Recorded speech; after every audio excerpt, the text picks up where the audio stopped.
Welcome to the first episode of Passioning. What is Passioning? It is not just a podcast channel, it is a movement which is meant to bring amazing people with passion who can connect that passion to purpose. And with their stories, I'm going to inspire a lot of young generation from now onwards. So, Passioning is going to be a movement which is going to lit fire in all the young generation's mind. So, what I will do here, I'll bring amazing people who have done something greater with an impactful life. And they know what they're doing. They're not just living a life, they're just living a life with purpose. So, I'm Abhishek Shashidharan, your host. I'm a passion mentor, I'm a traveler, I'm an entrepreneur, I'm an educationist, I'm a public speaker. There are many things which I'm trying to do, but my main mission is to bring great people here so that I can talk with them, extract all the stories and passion what they have and deliver it to you public. So today we have an amazing personality and I'm happy and blessed that she's here when I called her. And that is none other than Shweta Shalini ma'am. Welcome you on board, Shweta Shalini ma'am. Thank you, Abhishek. So I'm very happy that you came on my first episode of Passioning. I'm really blessed, truly, to be saying. So when we had this discussion last year in IIT Kanpur, you just told me, like, let's do a podcast together. And that time I didn't have a podcast channel, but I told you, you'll be my first guest when I start this. And here it is, ma'am. Thank you so much. So when you're passionate about something, Abhishek, you always manifest it. So yes, thank you so much and congratulations for doing what you're doing. And I love the name. It just suits your purpose and suits your personality. And it's just perfect because I think if purpose guides you, passion really rules you. Yeah. So yes, good. Congratulations. Thank you so much, ma'am. I'm very blessed she is here today on the first episode. So I want to explain what she is doing to this world. So she's a passionate politician. She's a tech entrepreneur. She's a spiritual guide. She's a traveler. There are many things. She's a advisor to the Deputy CM of Maharashtra. So she's a policy influencer. She has transformed a lot of villages in Maharashtra. She is a voice for a lot of rural women and youth. So what I can explain, so there is no other person whom I can start this podcast session as my first episode than her. So please be tuned and listen to every single words what we are going to discuss. Amazing gems are going to come out from our mouth. So, ma'am, I'm officially welcoming you. Before starting this session, I really want to do one activity, which is a little ritual, which is going to be usual from now onwards in Passioning. That is, I will bring the guest. We both will actually have a 10 seconds closed eyes. Okay. And we are going to connect to the topic. Oh, fantastic. Very nice. Because we are, unlike any other podcast or interviews or anything, we are not going to talk about the headlines. We are going to talk about the heart lines. So I really want you to connect with the heart chakra before we starting this conversation. Absolutely. So let's close our eyes. I will also close. I will ask 3 questions, which is going to be like very innate. And you will answer that. Then I will also answer that. And second question, you will answer that. I will answer that by closing your eyes. Okay. Okay. I'm Gabe. So the first question, the first segment of this Passion Compass, this particular activity or ritual is called Passion Compass. I want to know where this discussion is going to be heading to. So the first segment of Passion Compass is emotional check-in. So here, right now, in this particular moment, I want you to tell me, Shweta ji, like what exactly, which emotion or energy are you looking forward to bring here in this conversation, which is going to start from now? Fun. Okay, I'll tell my answer. My thing is curiosity, because I know that there's a lot to learn and be seeking today, because I'm here to extract every knowledge from you, man. So that is the first question. Second thing is the gratefulness anchor. So I want you to tell me, what is that one thing which you're so grateful about, even though many things transformed in your life, and one that single value or thing which you're very grateful about? My life, my truth. Okay. And for me, it's I think it is the gift of pain, because I think every pain which happened on my journey, it transformed my realities and I became very closer to my passion. So that is my answer. And the third and final one, before connecting into the further topics, what is that one thing which you will never compromise, no matter what happens in your life? I will never ever compromise on my value systems, because I think that is very, very difficult to gain. My parents have worked very hard. My ecosystem has worked very hard. My ideologies have worked very hard to build this value system up individually for me. So I don't think I can compromise on that. And this is the value system that makes me who I am. It's my character, it's my response to everything that I've said to you. And that's exactly what it is. It's my value system. Wow, what a wonderful answer, ma'am. Thank you so much for that. And my thing will be like, my values will be like my authenticity, which the genuinity which I always cared for. No matter whatever happens, I want to be me, the Abhishek Shashidharan, the true Abhishek Shashidharan. So I will never compromise that factor. This is my answer. Now we can slowly open our eyes. Thank you for being part of this. Thank you so much. I think this will set the tone for the upcoming topics, because I really want the heart chakra to open. This is a heartline wala topic. So, ma'am, let's talk about politics first. What do you think? How did you actually reach this career? Like how as a person like you, where did that dream came into the picture of I want to become a politician? It is very rare in nowadays minds, right? Like, how did that spark come into your mind? So you know why politics has the word ticks in it, right? It is the kida in your mind, Okay. which basically grows with years. Okay. But keeping humor aside, I think, I was in a situation where I was an entrepreneur and I was affecting a lot of lives. As an entrepreneur, you tend to affect people's lives, people's careers, people's dreams, their hopes.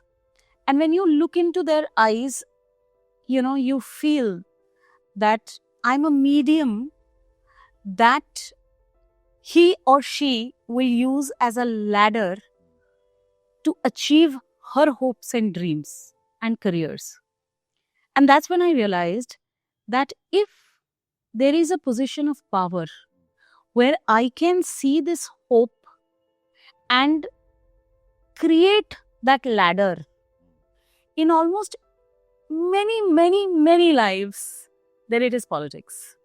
And that's one of the reasons why I entered into the world of politics, because I thought I could influence the masses. I could connect to the masses. And I was always a people's person. After being a mother, I realized what selfless love is.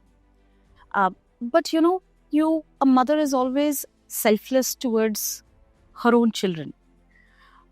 And it is important for you to realize in public life that the moment you have that same kind of empathy and the same kind of selfless love towards every other child, that's when you have transformed and you can come into public life.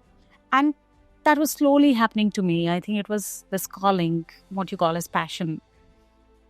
It was that purpose that I could make a difference.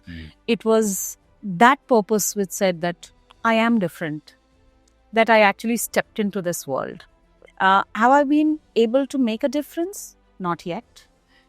Have I been different? Yes, I am different. I will always be different. You are the difference. But yes, you're right. I am the difference, and I know that I'm traveling and making a way so that if not me, the people who follow me will definitely find it easier. And I think it is this thought process which really, really drives me every single day. Wow. Amazing journey, ma'am. So I really want to ask you one question. From the beginning, when I was seeing politics from a distance, I had this doubt always. All the great people who are in entrepreneurship, as a person who have been into both entrepreneurship and politics, it's very difficult to be in both sides. Both are two different domains which you have to really struggle hard to get on the top. So you are on the top of both. So how do you feel right now? Like, is it like very difficult to manage both? Because politics is something where you have to have a different level of skill sets, and entrepreneurship is something where you have to have a different level of skill sets. How did you combine both, and how did you actually live a purpose-driven life using both? So I always say this, that I'm an entrepreneur by heart and a politician by the brain. Okay. So, when you said you need different skill sets, I personally feel that yes, you definitely need different skill sets, but there are also some similar skill sets. Yeah. An entrepreneur is somebody who really does not lose hope, right? An entrepreneur is somebody who's extremely consistent. An entrepreneur is somebody who knows that he will succeed. An entrepreneur is somebody who can take risk no matter what people around him say. Exactly the same things for politicians. They take the risk. They consistently work hard without knowing what's exactly going to happen. And there are things which are very different. But as I told you, that in the heart of heart, I was an entrepreneur. And once an entrepreneur is always an entrepreneur.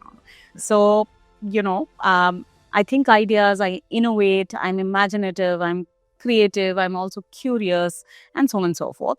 But in my mind, the strategy of politics, the engineering of politics, the chemistry of politics, and the maths of politics, I could figure that out. And that's when I realized that I'm good at it. So the things that I wanted, and that was my Ikigai moment, because I also realized that the paradigm of politics was changing. Okay. And it is important that people like us, youth, who could understand the difference that the paradigm is making, could jump in, trust the system, and change the system according to them. Today, our Honorable Prime Minister Shri Narendra Modi ji is looking at lateral entries. And at some point of time, people could not think of what lateral entries are. How can you bring in talent from outside and put it inside the system? But now, these things have been normalized, and the new normal is about performance politics. And that's where, the heart and my mind can actually combine together and work well. So, yes, I think I am purely very lucky. I came into the system at the right time, at the times of Shri Narendra Modi ji. And I'm also in a very good, very political party which does not look at a family name, which does not look at from where you belong to and what comes with you. It is only the fact that what you bring on the table, and that is purely talent. And that's one of the reasons why I think I have been able to survive politics. And I think I get up every single day. As an entrepreneur, I used to do this. As a political leader, I do this. I get up every single day and tell myself, I'm here to stay. Wow, what an amazing statement, man. I find it, although passionate people have one thing in common. They're good at execution.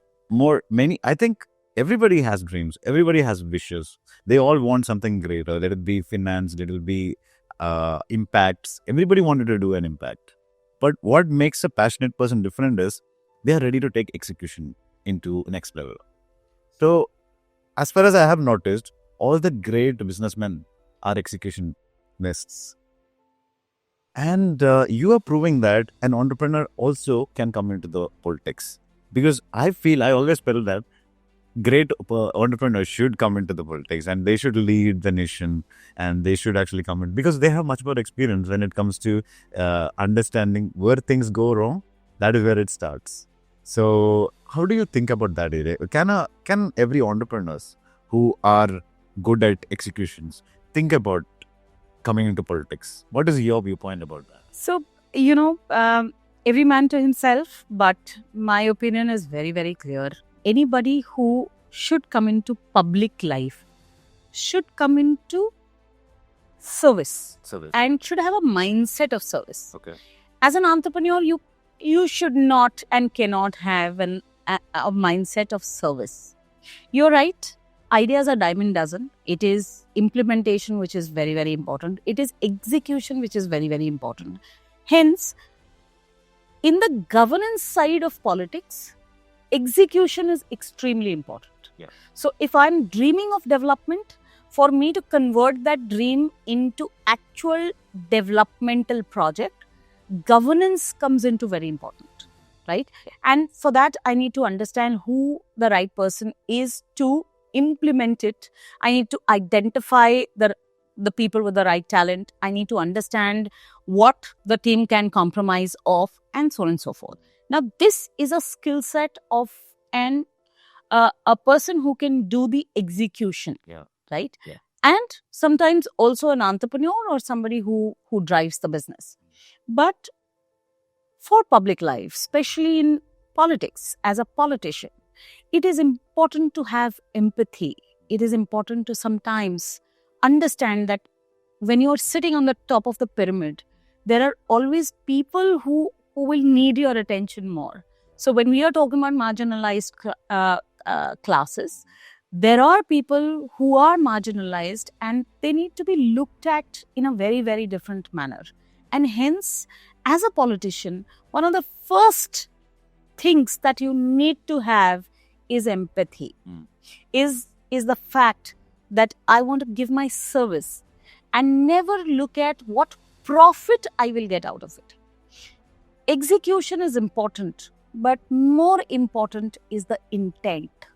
The intent of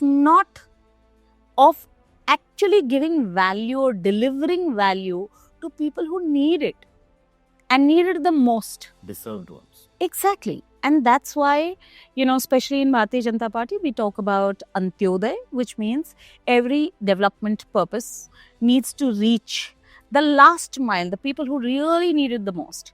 Or the way I put it, I always say that the only marginalized class is women. Because if you actually look at it, I have statistics to prove that if during COVID, if there was one mobile phone in the family, the male child, the boy child, was actually utilizing it for doing schooling and not the girl child. So most girls dropped out during COVID times. Guess what? During COVID times, the entire money that was given for the vaccination purpose came from the mother and child vaccination programs that are given to the mother and child. So, the most marginalized classes are always women.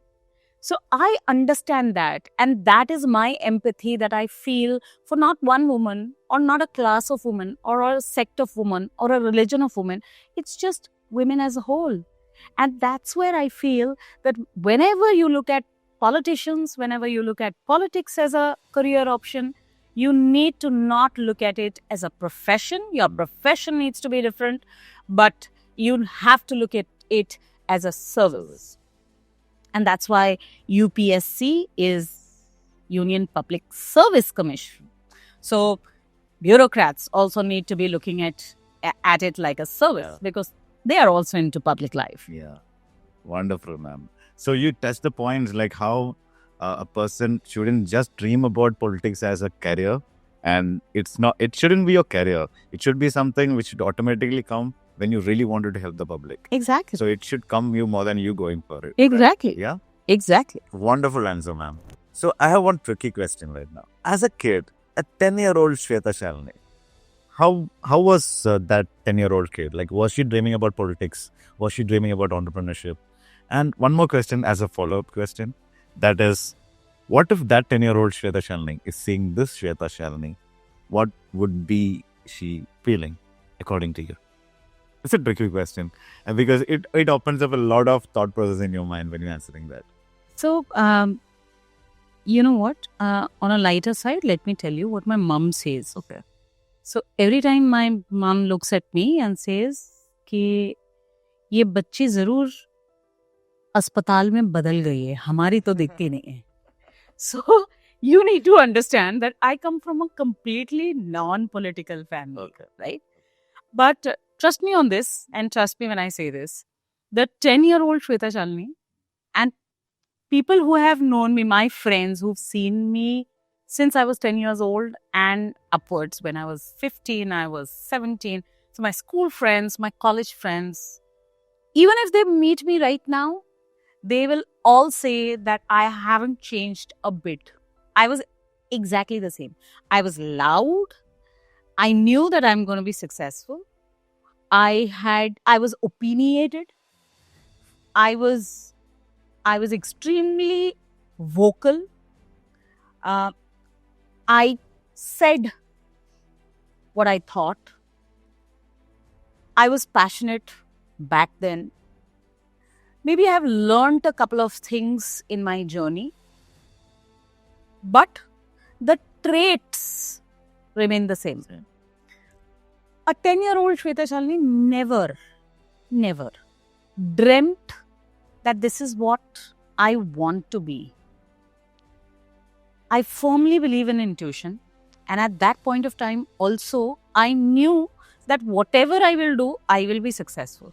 Today also, I know that life is a journey and you need to be a seeker. And the best thing I've learned in my own life, Abhishek, is something that I want to really tell your audience. And somebody very interesting told me this, and I think I'm always going to remember this, that you are nothing but a medium. So an aluminum coil lets the electricity pass through it. A log of wood does not let the electricity pass through it. So whatever comes into me or through me is the blessing from the God. So I'm extremely clear of that I am nothing but a medium. Back then, when I was 10-year-old, I was a medium. Right now, I'm a medium. This path has been chosen for me. I just have to walk through it. The only thing that I need to do is to surrender my ego, which I learned through difficult times, through the calling, through a lot of effort, through a lot of reading, through a lot of listening, and through a lot of understanding. And I think today at this age, I have same traits. I'm loud, I'm opinionated, but my opinions about the subjects have changed since I was 10-year-old. Certain subjects I have understood a little more, little deeper. And that's how I feel I'm just evolving every single day. And that's exactly what passionate people do. They just evolve, they just change. And I think life is a journey where you need to seek. You sometimes need to seek inside, sometimes you need to seek outside. And trust me, my father played a very, very important role. And he always taught me a couple of fundamental things which I have remembered throughout my life. One of the things that he taught me was that it's not important to earn money. It is important to earn people. So when I set out, I always set out to earn people. He told me that it is important to make an impact. So when I was working, I was trying to make an impact. When I was an employee, I was trying to make an impact. When I was an entrepreneur, I was trying to make an impact. And when I'm a politician, I'm trying to make an impact. And what he also taught me is that it is important to do whatever you do and give it your best. So to that, I added the tadka of wherever I do something, nobody should be able to do it better than me. Yes, that ego also got shattered multiple times. But at least you give it your best. Exactly. As and when you move on in life, you realize that for everything, it is important for you to give your best and then just leave it, because I'm nothing but a medium. Amazing. Can't you listen what is the gems coming out of her mouth? Like, she told a wonderful statement about how acceptance, I think that is the poem, how acceptance can change your life.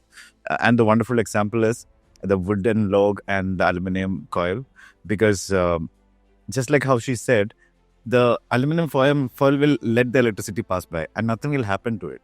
And the wooden log will not let it and it will start burning. But you also need to realize that I am a log. I'm supposed to do something else. Exactly. God made me not to let the electricity flow by. Okay. God made me to burn and Nice. create fire Okay. so that somebody else will get the fire. Different So purpose. it is important to understand that it is just acceptance and surrendering to the Almighty, to God, to your Prabhu, to Bhagwan, and that's when you grow up. Yeah. Crazy points. And again, also the point about how you can actually succeed when you're actually accepting yourself. And you don't have to have many commitments like I have to be this, I have to be that, but instead go with the flow. I think that is what you. So Abhishek, interestingly, मेरी सोच ये है और मैं ये हिंदी में बोलना चाहूँगी. Yeah. मेरी सोच ये है कि मैं ना भगवान के पास जाती हूँ ना तब भी कुछ मांगती नहीं हूँ.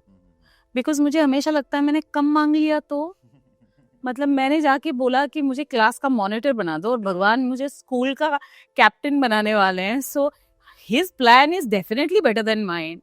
And plus, he knows everything that I'm doing. He knows my karma. He knows my hard work. He knows everything. So I'm sure he understands how much I deserve.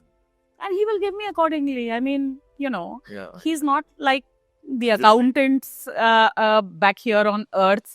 He is fair. So that's it. Just accept that. Just believe in the process. Yeah, exactly. Yeah. So one tricky question, last about politics. Politics, we have to end up the topic about politics. So if next day, ma'am has been appointed as the Prime Minister, what is that one rule in the article you're going to change or you're going to implement right now?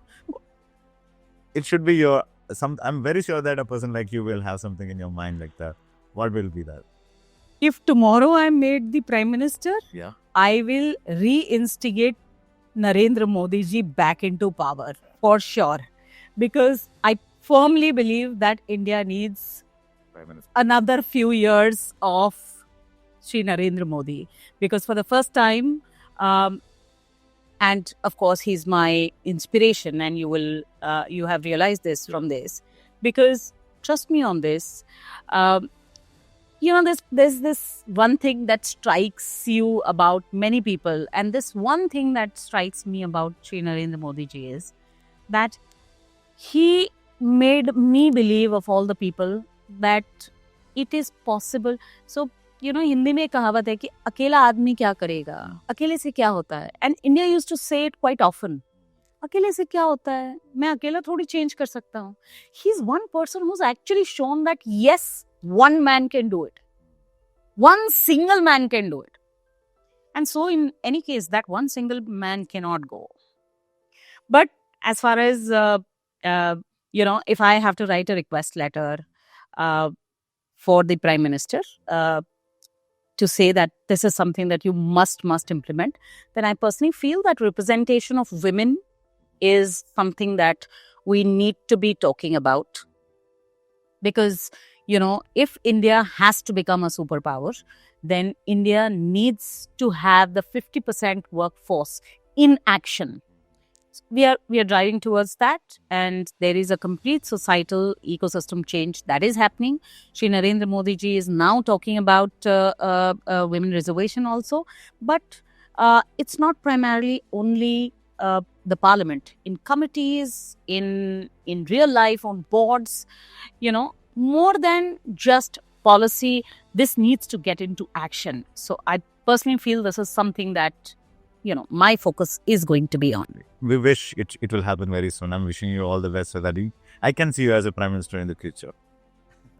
So, ma'am, next question is going to be about mental health. I know that you are an expert in mental health awareness programs, or you are an ambassador of mental health being awareness.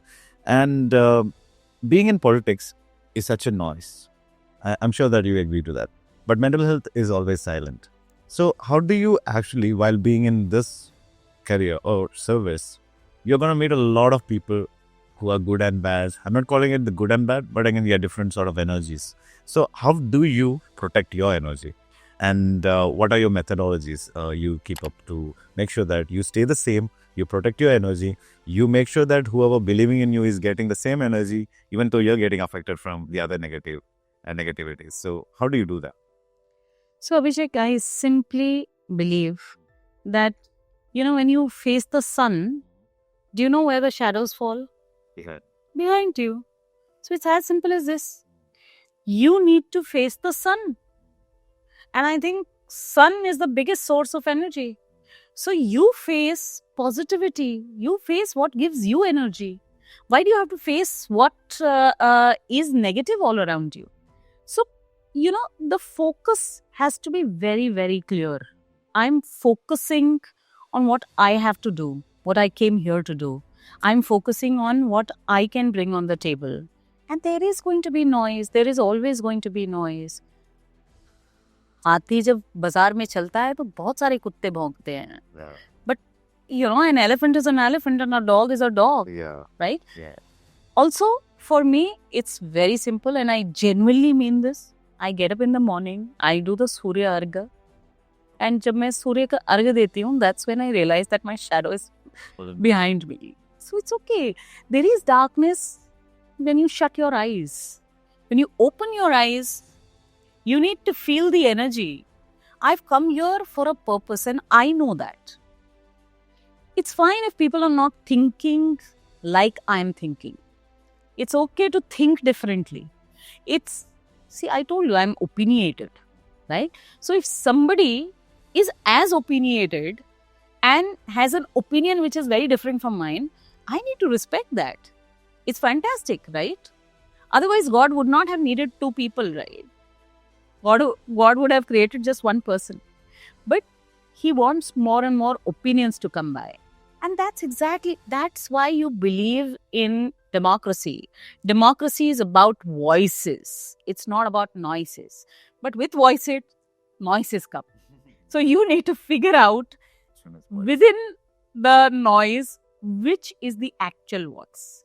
So it's very clear. And I think, people who sustain politics, we become very thick-skinned. So, and the moment you realize that you are thick-skinned, you stay. And that's what I told you. I get up every morning and tell myself, I'm here to stay because I've realized I have got extremely thick skin. Wonderful. I think this journey should be very interesting. I would love to listen. I don't think a 1 hour podcast is enough to listen to your all stories. But again, I would love to listen to that.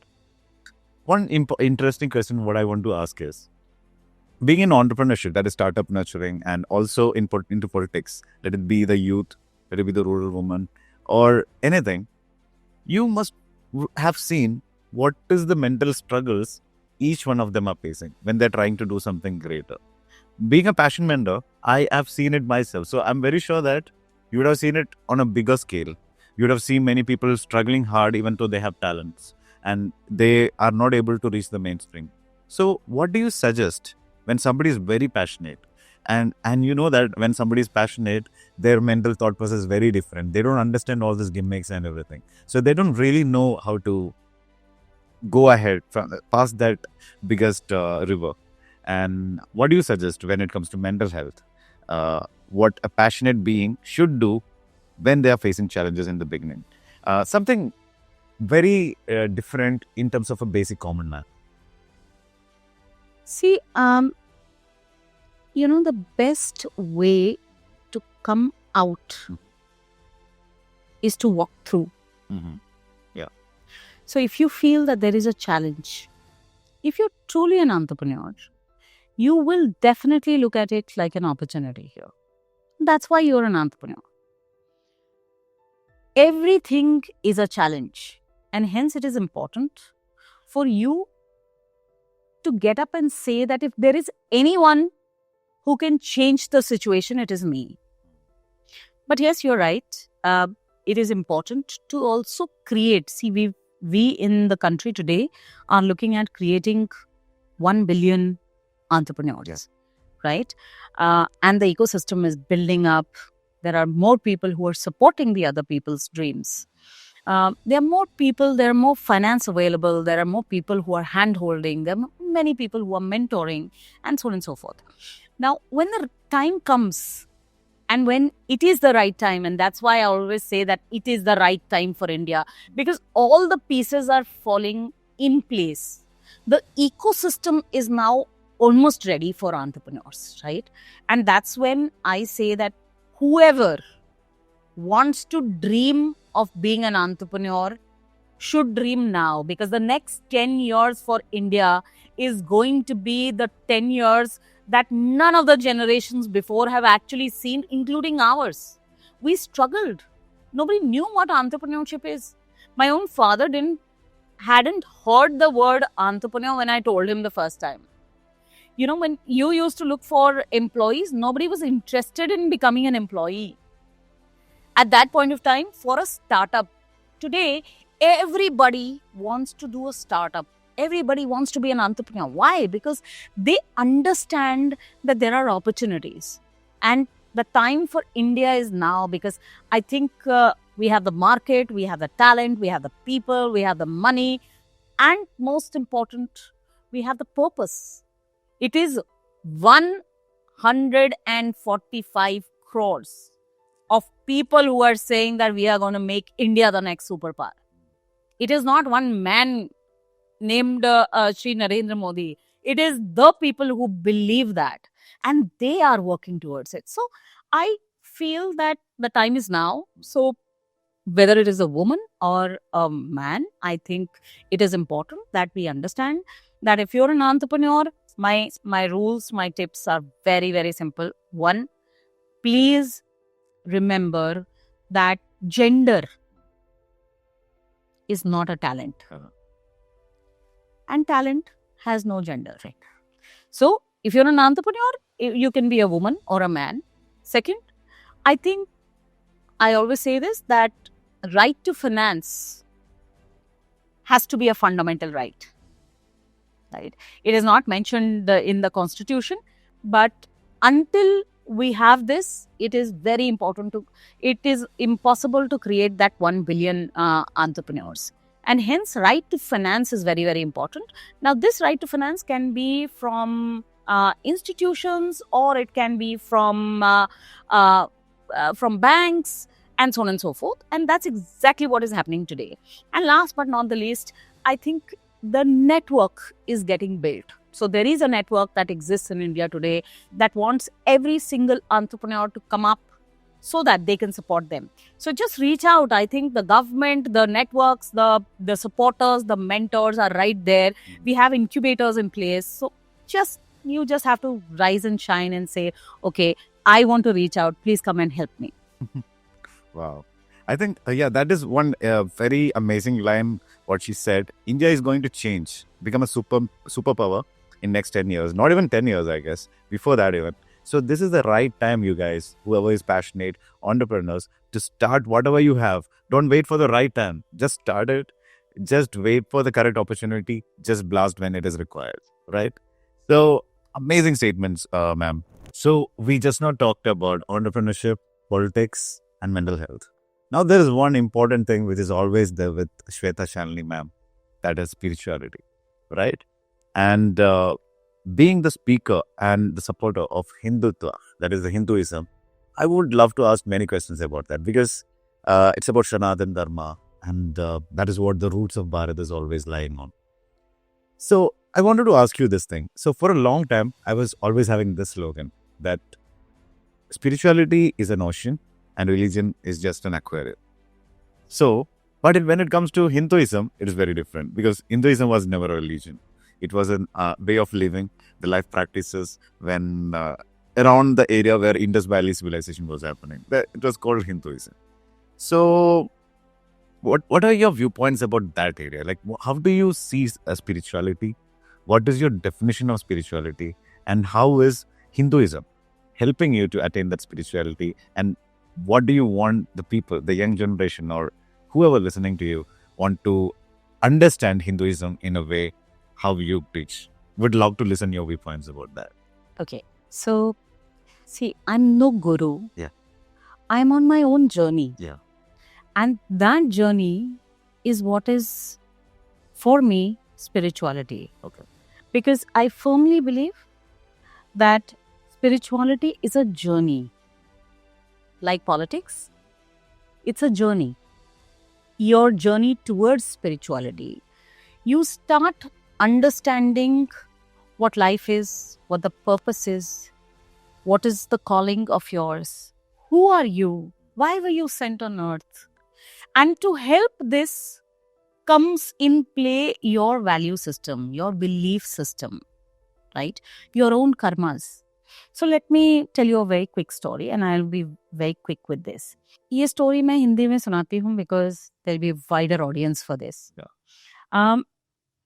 एक लकड़हारा था जो जंगल में लकड़ी काटने गया. शाम हो गई, उसने सोचा मुझे घर जाना चाहिए. वो घर की तरफ निकला, इतने में काफी बारिश होने लग गई. उसने सोचा मैं आराम कर लेता हूँ. एक पेड़ पर चढ़कर बैठा और वहां उसे नींद आ गई. बारिश रुकी, अंधेरा हो गया, रात आ गई, उसे पता ही नहीं चला. लेकिन जब उसकी आंखें खुली तो साथ में कान खुले तो देखा कि एक साधु महात्मा उसी के पेड़ के नीचे बैठकर मंत्रों का उच्चारण कर रहे हैं. जब उसने ध्यान से सुना तो उसे ऐसा लगा कि मंत्र उच्चारण इसलिए है ताकि भगवान उसके सामने प्रकट हो. 1 बार सुना, 2 बार सुना, 5 बार सुना, 100 बार, 200 बार, 500 बार ये इंतजार करता रहा कि भगवान अब आएंगे तो इनके चक्कर में मेरी भी मुलाकात हो जाएगी भगवान से. इतने में एक शेर आया और उसने एक झपट्टा मारा और साधु जी का अंत कर दिया. इसने इंतजार किया कि शेर गया नहीं गया. जैसे ही वो नीचे उतरा, शेर आधा शरीर लेकर जा चुका था और आधा शरीर वहीं पड़ा था. तो उसे पता था कि शेर वापस आएगा लेकिन वो खाकर आएगा. लेकिन इसे मंत्र याद हो गए थे. ये नीचे बैठा उसी जगह पर और उसने दोबारा से, डर तो लग रहा था लेकिन उसने दोबारा से वही मंत्र का उच्चारण करना शुरू कर दिया. 1 बार, 2 बार, 5 बार, 10 बार, 15 बार. जब उसने ये मंत्र का उच्चारण कुछ 100-150 बार किया, अचानक से भगवान उसके सामने प्रकट हो गए और भगवान ने कहा कि मांगो पुत्र, क्या क्या चाहते. तो उसने बोला कि भाई चाहता तो जो भी हूँ प्रभु जी, लेकिन उससे पहले ये बताइए कि ये जो व्यक्ति था इसने 500-600 बार मंत्र का उच्चारण किया और आप आए नहीं, और मैं तो भी 150 बार ही किया और आप आ गए. तो भगवान ने उसको कहा, पिछले जन्म में तुम अपना कोटा पूरा कर चुके थे, सिर्फ 150 बाकी थे. वो 150 तुमने अभी पूरे कर लिए, इसलिए मैं तुम्हारे सामने आ गया. इसका कोटा भी बकाया है, तो अगले जन्म में जल्दी से मैंने इसको खत्म करवा दिया ताकि अगले जन्म में ये बाकी बकाया कोटा खत्म करे ताकि मैं इसको भी दर्शन दूं. Now this actually says very, very clearly that what I'm doing, my purpose, my path is going to be shorter if the past karma, जिसे संचित कर्म कहते हैं, वो संचित कर्म और मेरा चलित कर्म, the karma that I do every single day, right, is the chalit karma, right? So in दोनों का balance, the balance of these two is what is going to define me. So it's very clear. So in this journey, somebody takes a longer path, somebody reaches the purpose, the calling very late. It's an old soul and a new soul. That's about it. So this is for me what spirituality means. It means a journey which is destined for you, and you need to take that path as a seeker. You need to find your own path. It's going to be very individual to me and very individualistic to you. And that's when I say, when youngsters come up to me to say that, oh, we are extremely attracted towards Hinduism, which God do you follow? It's not about which God do you follow. What appeals to you? आप हनुमान जी के भक्त हैं कि महादेव की भक्त हैं? ये सब लोग हमने देखा है महादेव को क्यों फॉलो करते हैं. They created political parties there as well. So let's understand this. All this path reaches the same destination. It is your own tool. Yeah. If somebody appeals to you, if Mahadev is appealing to you, please go that path. अगर आप शक्ति के उपासक हैं, आप शक्ति की उपासना कीजिए. साधना कीजिए. It is important to hold the thought, and the best thought that you can hold, the best tool that you have and God has gifted you with is your own breath. Because सोच के देखिए कि ये breath ही है जो जब रुक जाती है तो आप शव बन जाते, Yeah. और जब तक चलते रहते हो तब तक आप शिव रहते हो. So this is exactly what it is. I mean, Wow, so it is exactly what it is. It is within you. So this journey is a journey of how deep you can go inside of you, and to me it's very, very personal. I think I'm just starting off in this journey, and I'm blessed that at least I've been chosen, and I'm aware that I'm taking this journey.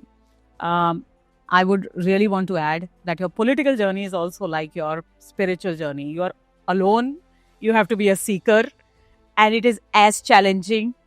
You have to be consistent, and most importantly, you need to be a believer. You need to be a believer. मुझे जब तक ये समझ में नहीं आएगा कि मेरे भगवान वहाँ खड़े हैं मेरे इंतजार में, एंड जब तक मैं ये बिलीव नहीं करूँगी, तब तक it's not the journey that I'm taking here. So I have to surrender and take that journey. In politics also, it is exactly the same. It's your own individual path. You choose how to go about it, and you need to believe that if anybody will succeed, it's going to be me. I might be the last man standing, but that's about it. I will succeed. Wow. That is a statement about spirituality, what I really loved right now.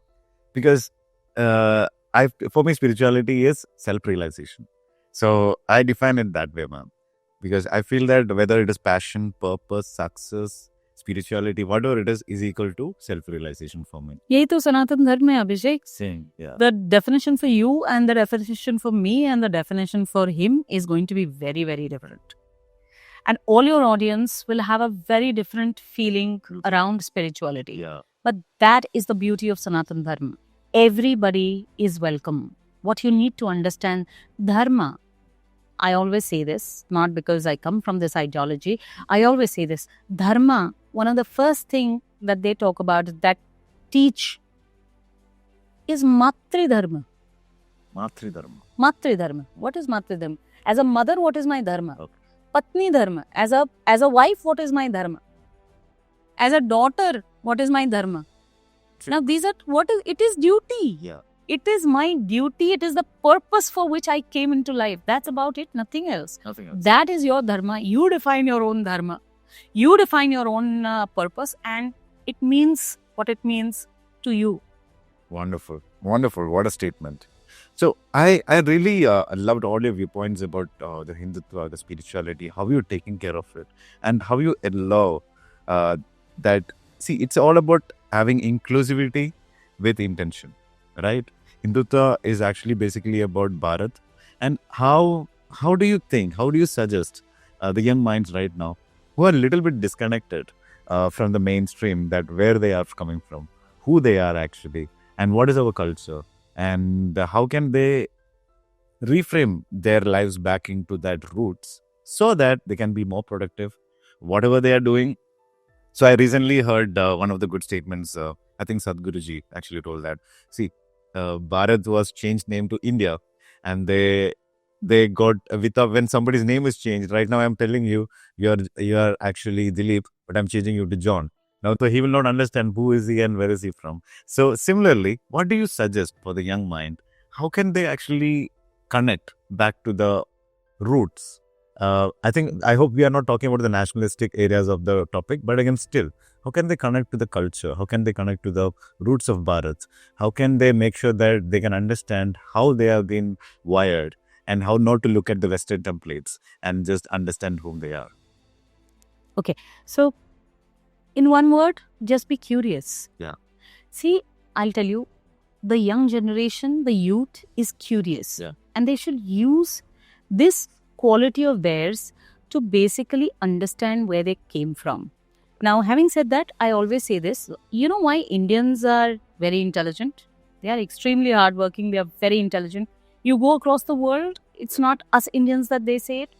Everybody says that Indians are intelligent. I can guarantee you that the bhaji wali calculates faster than me and my son who uses a calculator as to how much bhaji you have taken. Yeah. You know, I take 1 pav of this, half a kilo of that, 1 kilo of that, and she's faster than whatever. So we are intelligent. You know why? Because our genes are very intelligent. Yeah. Why are genes intelligent? Secret. Because years together, we have learnt through Smriti and Shruti. You know, when the Mughals came in and destroyed all our knowledge systems, the Indian knowledge systems, we actually realized that the best way is to basically memorize. So most of our Vedas have been rewritten and many of it is flawed. Sometimes I also feel when I go back and read them is that it was practically flawed to ensure that the wrong knowledge goes into the hands of the Westerners. And, you know, so it is important for us to realize that our genes are smarter.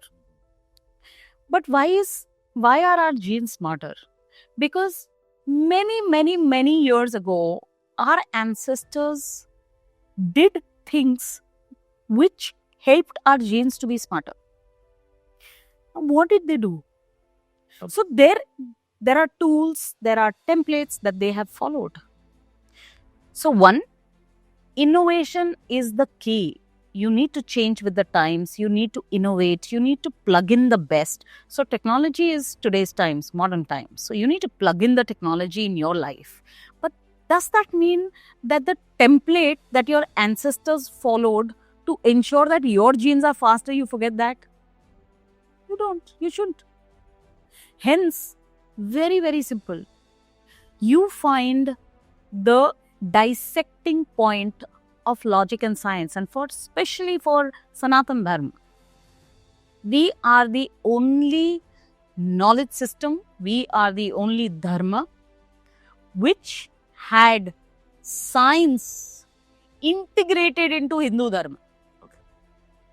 We never looked at science differently. We never looked at logic differently. For us, science was always dharma. And there are umpteen number of examples if you go back and look. You know, when the rituals were told to you, for example, you get up in the morning and go to the sun and give this argha early in the morning at 5 o'clock, the first rays. So the UV rays are the minimum there. Because it brings it exactly. And all this. Exactly. Yeah. That's science.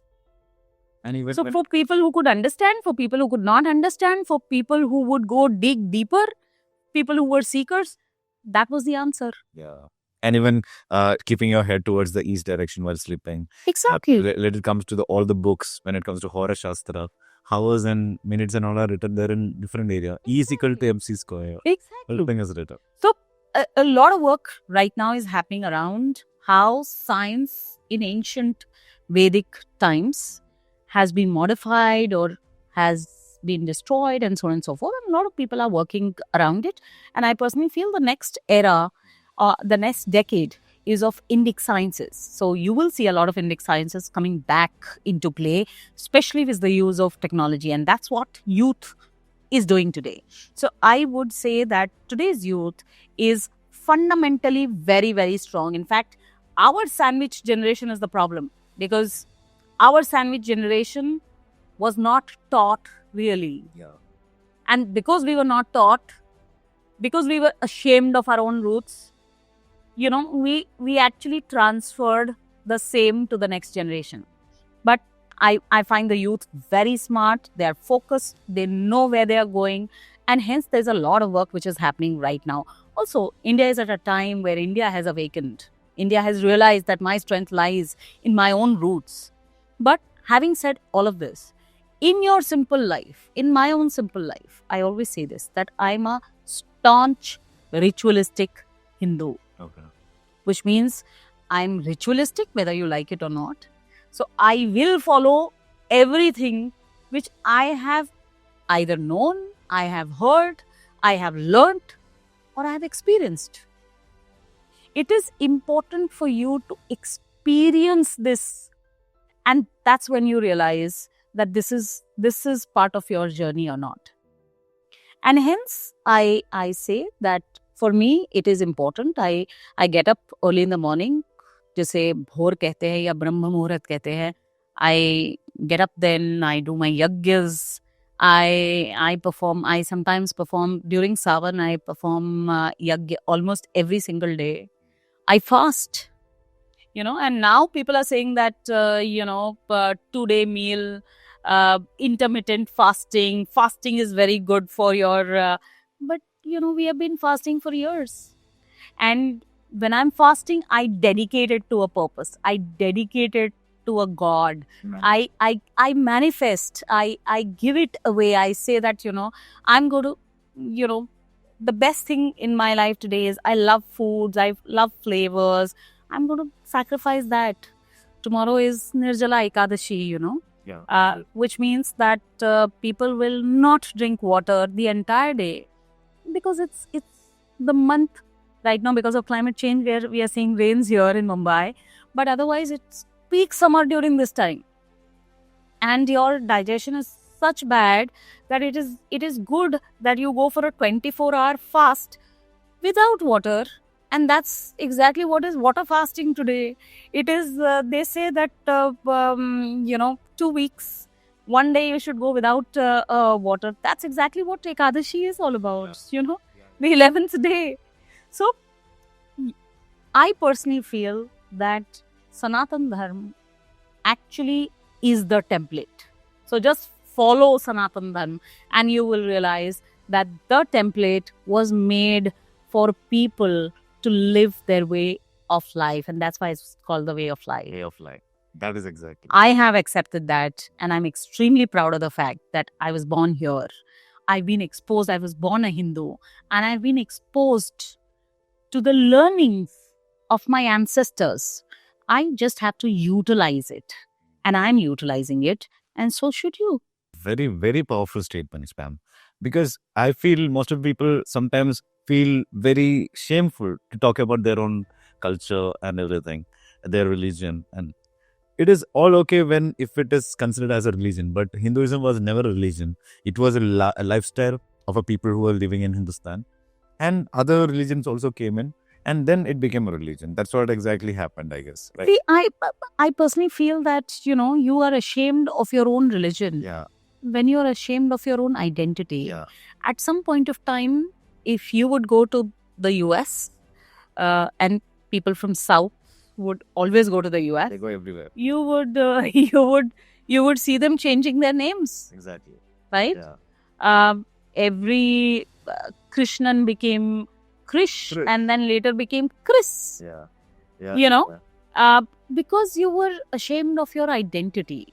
It's not that you were ashamed of your religion only. You were ashamed of your identity because you were told again and again and again that you were a slave. So most of generations after generations, we were slave mentality. And sadly, the rulers who came even after the British and even before the British, which is Mughals, I think we've seen not 2000 years, but 2000 few hundreds of years being slave mentality. And still, aaj bhi, if you actually look at it, anything Western is very good. Anything Gora is very good. Fair and Lovely still sells. Thankfully, they have changed the name from Fair and Lovely. But yes, they recently did, right? But that's about it. I think it is up here in our head that a lot changed. And it has been consistent slow poisoning that was given to us Indians. Okay. But thankfully, we are out of it right now. And I'm extremely hopeful that we'll see some great times because more than India, I think Indians, the youth of India have decided that we will make India great. And that's the reason why you see this change which is happening. You see the time swapping which is happening. And you see the recreation of what was our own roots, what was our own self, what was our self-identity returning back. And we were at some point of time, हमें सोने की चिड़िया बोला जाता था. Our GDP was the highest, From there to when Britishers mocked us and said this is Hindu GDP, today to a time when we have consistently maintained highest of the GDPs through COVID times as well. I think we have miles to go, but I think we are doing well for ourselves. Wow. So, ma'am, you told about wonderful statements about spirituality. I think many people don't really know where they are from. So, guys, this is a wonderful message from her that which I would love to summarize in one or two words, one or two sentences. That is, if you don't know who you are, or if you're not believing in or try to understand whom you are, let it be the place where you come from, the culture where you belong to, or even let it be the family as well. But it's not to divide, but to understand you more. So the more you know about where your roots are from, that much easier it will be your forward journey as well. Right, ma'am? Absolutely. So one tricky question last. You're very spiritual and your social media says what you are to the world. I think the sun sign thing. And what are you as a person which your social media doesn't say? What is your spiritual side? What are you as a person? And is there anything which the world hasn't seen yet and you want to tell about? See, There is another side which... in public life, your life is an open book. Yeah. So, there is everything on the internet. Yeah. Right from my family to what I do on a daily basis to what my aspirations are and so on and so forth.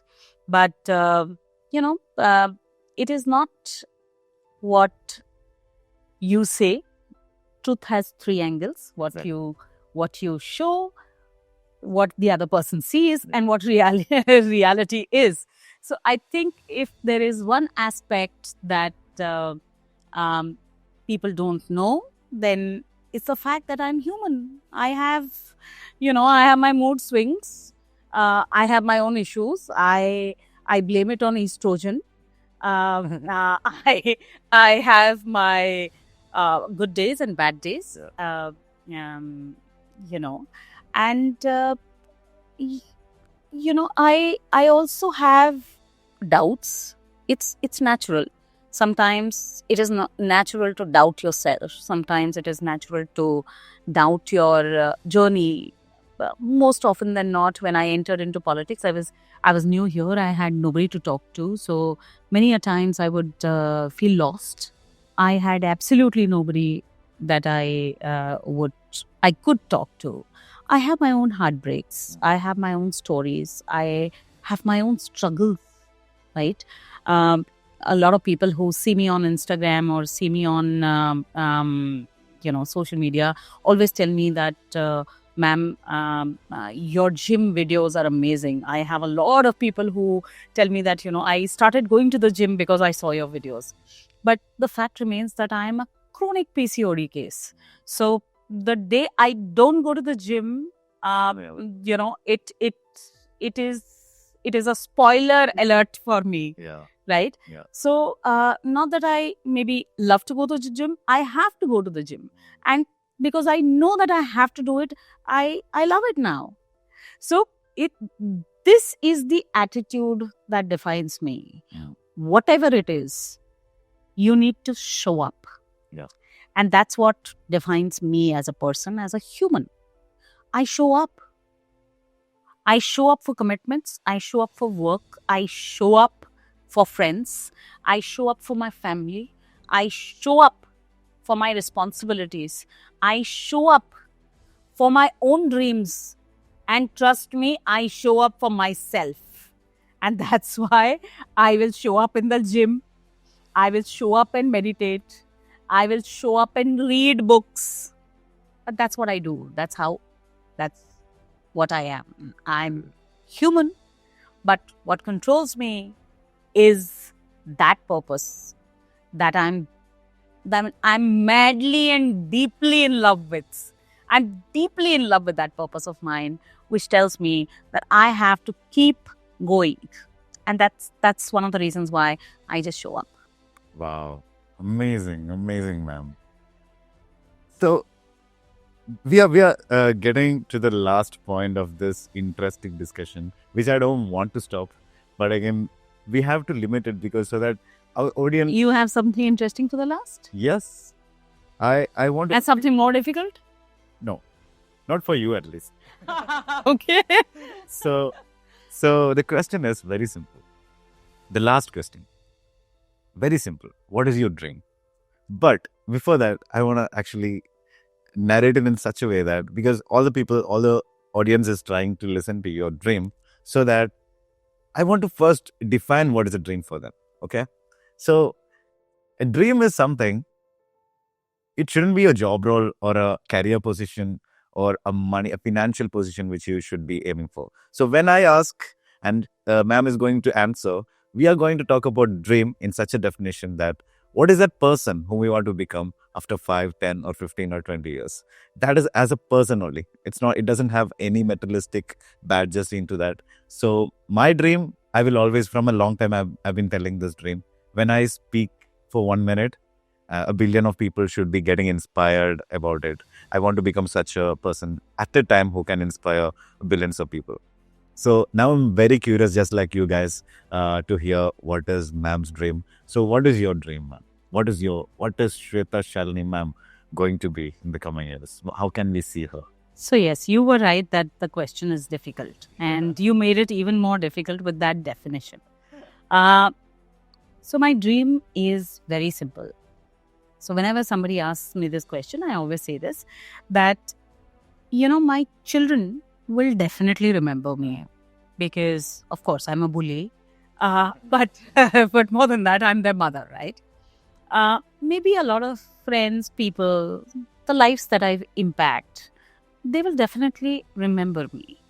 But when my children's children or their children, when your impact is intergenerational, when you're able to do things which affect multiple generations, that is when you have created real time impact. So if you actually look at who I dream to be, I would rather say a name called Ahilya Devi Holkar. Ahilya Devi Holkar was somebody who created almost all the temples that you visit. Okay. We are celebrating this year on the 31st of May. We celebrated her 300th anniversary. Okay. Maybe you went to those places and never realized that Ahilya Devi did this for you because you were only thinking of Mahadev there. So Kashi Vishwanath, you think of the temples and she's done that for you. But even after 300 years, we or someone is celebrating her and her work is because she did her work. Her work created that impact. You might have forgotten her. Many people have forgotten her. Many people have not heard about her. In the South, I'm sure you don't know who Ahilya Bai Holkar is. It's South. Even in the South also she... All the temples that you know of have been built and rebuilt. When Mughals destroyed the temples, all the temples have been built by Ahilya Devi Holkar. But it's okay. It's okay to forget a person. But the work should be such that it will always remind you of the impact that work created into lives, generation after generation. And that's exactly what she did. What she did was more. She belonged to Maharashtra but was married into Indore. So she was a princess there. And there is a whole story of how she empowered women in Maheshwar. And the Maheshwari sari that most of the women wear is a reminder of how at that point of time, 300 years ago, she empowered women and told them that it is important to make your own stuff, your own product, market that product, and to be standing up on your own feet. So it is not about the person, it is about the impact that the person has created. That feeling of empowerment of women still lies till date within women, that I want to stand up on my own feet. I want to make my own product. I need to make a product for other women to make her beautiful, to make her smiling, to make her, the best, and so on and so forth. So I think my dream is pretty clear. Wow. Impact. See, guys, so I have done my job by bringing her here, and you could understand the wisdom in every words of what she's actually speaking. And we are going to end this discussion. It's with a lot of sorrow, which I'm going to end this. But again, I'm very happy that my first episode of Passioning was with you, and I'm very, very thankful that. Thank you, Abhishek. I'm not very happy that you've not added the hamper in this. I was hoping to get the hamper. Gift hamper, right? Like the hamper that Karan Johar gives. Oh, Adrian. I really don't want the audience to actually see what I'm gifting him at the. Like, I'm keeping it as a secret. No, thank you so much, Abhishek. It was beautiful. I mean, I loved it. I loved every bit of it. I think there are certain things I've never shared before on podcasts, and I love to speak about them. So I'm so looking forward to see this live very soon. All the very best. I hope you've started with me, and I just hope it never ends. And the glory that you get with this, you reach every household, every heart, every youth, and the dreams that they think of. You can impact their dreams a little bit. That's what are my wishes for you. Thank So, you so much. all the best. Thank you so much. Thank you. So, guys, so we are going to end this today's first episode of Passioning. And, this is how wisdom will come in. And me with Passioning, Abhishek Shashidharan, that is Passionator. What I'm going to do is making every passionate being alive. I know the pain of being passionate. I know the pain of being driving with purpose, but again, don't know the direction. So I am here bringing you stories like this, making sure that you will be on the right track, and let's trust the process. That's it. And I'm going to be with you until next second episode. Stay tuned. Signing off.